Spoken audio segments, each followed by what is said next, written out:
Bonjour et bienvenue à cette émission. Je suis Cédric Zongo et aujourd'hui je vais aborder avec vous la question des épargnes, à savoir que faire de l'épargne.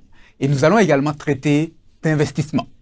Alors, supposons que vous avez développé une habitude d'épargne, c'est-à-dire qu'à chaque paie, vous êtes en mesure de mettre une certaine somme d'argent de côté. Et vous vous posez la question à savoir que faire avec cette épargne mensuelle que vous mettez de côté.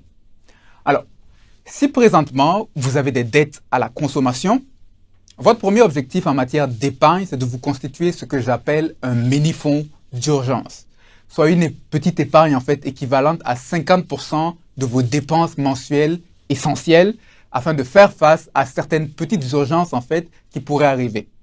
Par exemple, si vos dépenses mensuelles essentielles s'élèvent à 300 000, l'objectif serait d'accumuler dans un compte d'épargne un montant d'environ 150 000.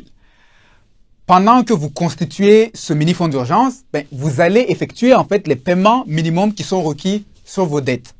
Et c'est après avoir fini de vous constituer ce mini-fonds d'urgence-là que vous allez maintenant devenir un peu plus agressif sur vos dettes, c'est-à-dire augmenter le montant de vos paiements sur vos dettes. Et la raison est la suivante. Si vous commencez par attaquer en fait vos dettes à fond, sans avoir un petit coussin, vous-même vous le voyez. Si un imprévu se présente, qu'est-ce qui va se passer? Vous allez devoir aller vous endetter à nouveau et ruiner les efforts que vous étiez en train de faire pour vous libérer des dettes. Si donc vous avez présentement des dettes à la consommation, votre premier objectif en matière d'épargne, c'est de vous constituer ce mini-fonds d'urgence, soit l'équivalent d'environ 50% de vos dépenses mensuelles essentielles. Et une fois que vous avez fini maintenant de rembourser vos dettes à la consommation, vous allez maintenant faire ce que l'on appelle un fonds d'urgence complet. Alors, qu'est-ce que le fonds d'urgence? Le fonds d'urgence, c'est une épargne d'au moins 3 à 6 mois de vos dépenses essentielles. Et son objectif, en fait, c'est de vous aider à faire face à des imprévus ou à des coups durs majeurs tels qu'une perte d'emploi ou une maladie qui vous met en arrêt pour quelque temps. Et pour établir, en fait, le montant de votre fonds d'urgence, vous aurez besoin de 2 choses. Premièrement, vous aurez besoin, en fait, de connaître le montant des dépenses, de vos dépenses essentielles mensuelles. Et c'est quoi? Il s'agit, en fait, des dépenses que vous êtes obligé d'effectuer même si vous n'aviez plus d'emploi. Et donc, on parle des choses comme vous nourrir, vous loger, etc. Parce que, même si vous n'avez plus d'emploi, il faut quand même manger, il faut quand même se loger. Donc, quelles sont les dépenses que je suis obligé de continuer à effectuer même si je n'ai plus d'emploi? Mais il y a en revanche certaines dépenses discrétionnaires comme les sorties au resto, les voyages, qui en théorie, sont des dépenses que l'on fait moins lorsqu'on est en situation de chômage. Normalement, c'est des choses qu'on laisse un peu de côté quand on est en situation de chômage. Et donc, posez-vous donc la question à savoir, quel est le montant des dépenses que vous êtes obligé d'effectuer même si vous n'aviez plus d'emploi? Et donc, la première des choses, c'est de déterminer le montant de vos dépenses essentielles mensuelles. Une fois que cela est fait, la deuxième chose maintenant, ça va être de déterminer la taille optimale de votre épargne. Et quand on parle d'un fonds d'urgence, on parle en général d'une épargne d'au moins 3 à 6 mois. Et dans votre cas, à vous, la question sera de savoir si le 3 à 6 mois est suffisant ou s'il faudrait plus. Et donc, ce sont des questions auxquelles vous devez vous poser. Et il n'y a pas de réponse en fait universelle. C'est à chacun de déterminer ce qui lui sera nécessaire selon sa situation professionnelle et familiale. Posez-vous la question à savoir, si vous perdiez votre emploi aujourd'hui, combien de temps est-ce que ça vous prendrait avant de retrouver un nouvel emploi? Si cela va nécessiter 3 mois et que vous êtes célibataire, un fonds d'urgence de 3 mois irait. Mais par contre, si cela nécessitera 3 mois pour vous retrouver quelque chose, mais que vous avez des enfants à charge, vous voulez augmenter l'objectif à cause du nombre de vos dépendants. Et quant aux entrepreneurs et ceux qui ont des positions plus rares, on parle d'un besoin d'épargner pouvant aller jusqu'à 12 mois de vos dépenses essentielles. Parce que il faut savoir que certaines personnes en fait occupent des positions particulières et quand elles perdent leur emploi, c'est pas du jour au lendemain qu'elles vont se replacer parce qu'elles occupent des fonctions rares et pour ces cas de figure, il faut se créer des fonds d'urgence assez importants. Et donc c'est à vous de voir, mais aussi, n'en faites pas trop non plus parce qu'il vous faudra aussi commencer à investir. Et le fonds d'urgence, c'est une épargne qui est supposée être liquide, c'est-à-dire une épargne qui devrait être facilement en fait accessible. Donc bien souvent, qui va se retrouver dans des comptes d'épargne classiques que vous pouvez accéder en tout temps advenant un enjeu. Et certaines personnes, naturellement, vont se dire, mais c'est beaucoup d'argent posé dans un compte d'épargne. Pourquoi ne pas investir cet argent-là et gagner des rendements plus intéressants? Alors, la raison, elle est simple. Le rôle d'un fonds d'urgence n'est pas de vous générer de l'argent, mais c'est de vous protéger contre certaines situations. Un fonds d'urgence est semblable en fait à une police d'assurance que vous vous êtes constitué. Et donc, son rôle est d'une part de vous aider à éviter de plonger dans l'endettement advenant certains imprévus et d'autre part de protéger en fait vos investissements à long terme.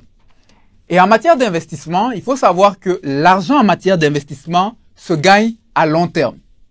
Par exemple, si vous avez un immeuble, si vous avez un problème financier, sachez en fait qu'un immeuble, ça ne se vend pas nécessairement du jour au lendemain comme cela. Et donc, vous avez besoin d'une certaine liquidité pour faire face à des situations qui pourraient survenir. Autrement, vous risquez de brader vos investissements à perte. Et donc, un fonds d'urgence a donc un rôle de protection.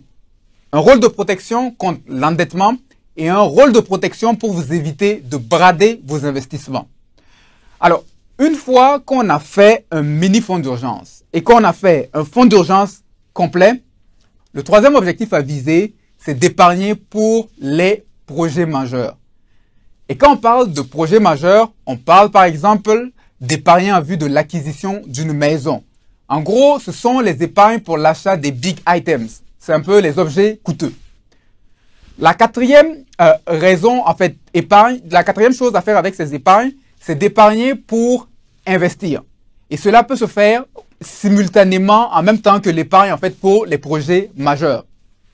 En résumé donc, si on veut récapituler, vous avez atteint le montant nécessaire pour votre fonds d'urgence et maintenant à quoi va servir l'argent que vous mettez de côté à chaque mois, le pourcentage que vous prélevez à chaque mois de votre chèque de paie, il va maintenant servir à faire des investissements.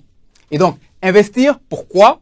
Investir premièrement pour les études supérieures futures des enfants.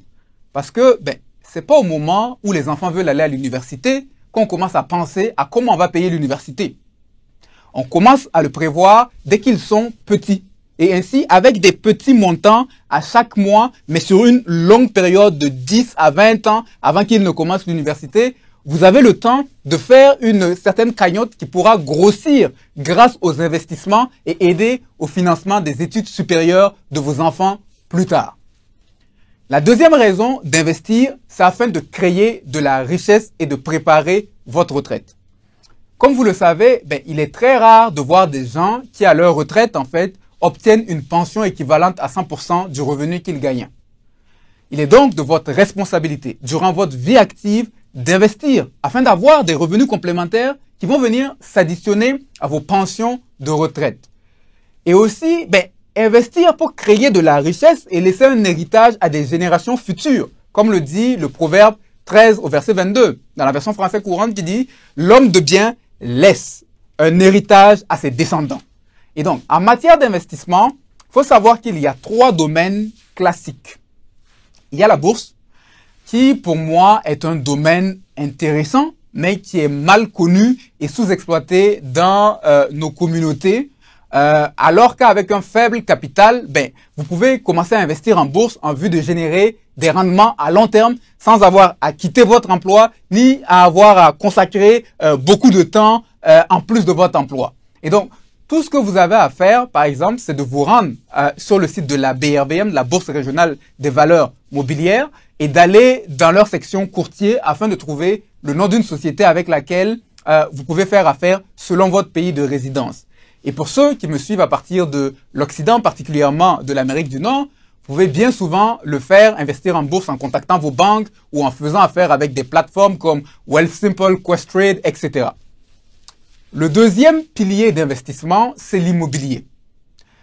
Vous connaissez probablement l'adage qui dit « acheter de la terre parce qu'on en a arrêté d'en fabriquer ». Et donc, c'est un domaine moins risqué que la bourse, mais dont le ticket d'entrée est quand même beaucoup plus élevé. Ça demande beaucoup plus d'argent qu'investir en bourse. Il faut comprendre que quand on parle d'investissement immobilier, on ne parle pas d'acquérir sa résidence personnelle où vous allez habiter. Et je vais vous dire quelque chose qui va peut-être vous choquer, mais votre résidence personnelle n'est pas un investissement, à moins que vous ayez l'intention d'en tirer un profit. Un investissement, par définition, c'est un bien que vous avez acquis, en fait, dans le but de vous générer des revenus ou des gains. On parle donc, par exemple, de l'acquisition d'une propriété à revenu, de terrain en vue de la revente, etc., dans le cadre de l'immobilier. Le troisième volet, c'est celui de l'entrepreneuriat. Et dans ce volet, parfois certains vont le subdiviser en l'entrepreneuriat classique avec un magasin que vous ouvrez qui a pignon sur rue ou aussi les entreprises en ligne. Donc ça aussi, tout ça, ça rentre dans le domaine de l'entrepreneuriat. Et le volet de l'entrepreneuriat, en fait, est le domaine le plus risqué, mais c'est le domaine le plus rentable des trois. Et donc, c'est celui, en fait, où vous pouvez tout gagner, mais c'est celui aussi où vous pouvez tout perdre.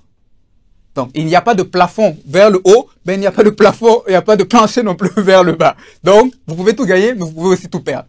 Il s'agit, en fait, d'identifier un marché. Entreprendre, c'est identifier un marché qui a un besoin, en fait, que vous êtes capable de combler de manière rentable. Et donc, vous n'avez pas besoin de quitter votre emploi pour entreprendre. Bien au contraire, l'une des manières de faire, c'est de garder son emploi et de tester une idée en parallèle. Et une fois que l'idée s'avère rentable, en ce moment, vous pouvez faire la transition. Parce que parfois, disons-le, on a des idées que l'on pense brillantes, mais à part les membres de notre famille, le marché, de manière générale, il s'en fout en fait de notre idée. Il la trouve pas très brillante. Ou ça les intéresse pas. Ça répond pas à leurs besoins. Et donc, le fait de garder un emploi en parallèle vous donne de pouvoir épargner pour votre projet, d'avoir des revenus à présenter à la banque s'il y a besoin de financement. Alors, que faire de ces épargnes? Premièrement, faire un mini-fonds d'urgence si vous avez des dettes. Deuxièmement, faire un fonds d'urgence complet une fois que vous avez fini de payer vos dettes à la consommation. Troisièmement, commencer à épargner pour vos projets majeurs. Et quatrièmement, investir pour les études de vos enfants ou pour créer la richesse parmi les trois piliers de création de richesse que sont l'entrepreneuriat, l'immobilier et la bourse. J'espère que ce contenu vous aura été utile. Et pour plus de ressources, rendez-vous à l'adresse qui apparaît à l'écran. C'était Cédric Zongo et je vous souhaite une agréable suite de journée.